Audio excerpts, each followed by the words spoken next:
Watching us, we have with us today Glenn Costa, who has been working in Goa as a journalist for more than 15 years now. Around 15 years, I think. Around 15 years. Glenn, I want to know about the tourist backlash in Goa. Tell me about that. So people are getting upset with some of the tourists, or quite a few of the tourists that are coming into the state. Mainly because they feel that the Goan populace as a whole does not earn from this type of tourism. Oh. See, tourism is concentrated along the coastal belts, and 20% of the tourists spend. They stay in hotels, they eat out, they go tour. But a lot of the tourists, I would say almost around 80%, they don't really spend.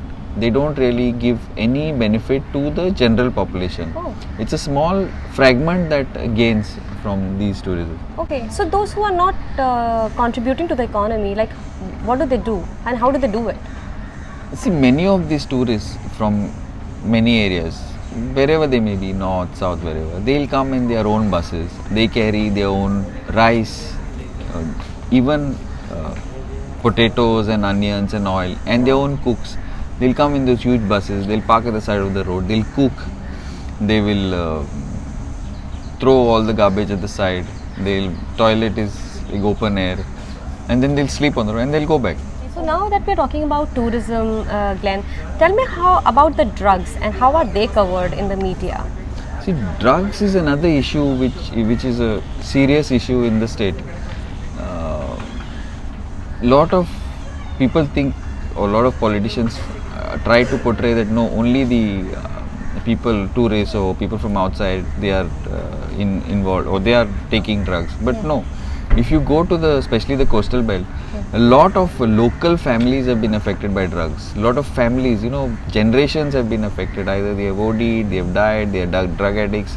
Lot of these, if you can check in any coastal village, you go to Kalangut, Anjuna, there are locals who have been affected by these drugs. Also, drugs is a major issue and it's not really been addressed properly, and even by the law, the authorities as well as the media, because the media, a majority of the media just takes the bites from the politicians, and then the politician says no, there's no drugs, and then the police say no, we've caught this person, we've caught that person, but actually the amount of people the amount of drugs that have been caught is very, very small, and convictions are even less. Even these guys who are caught, all these small timers, they are released. Today drugs has permeated even in colleges. It's schools, colleges in the cities. It's everywhere and no action is being taken. And there is patronage from the politicians and the police. That's why action is not being taken.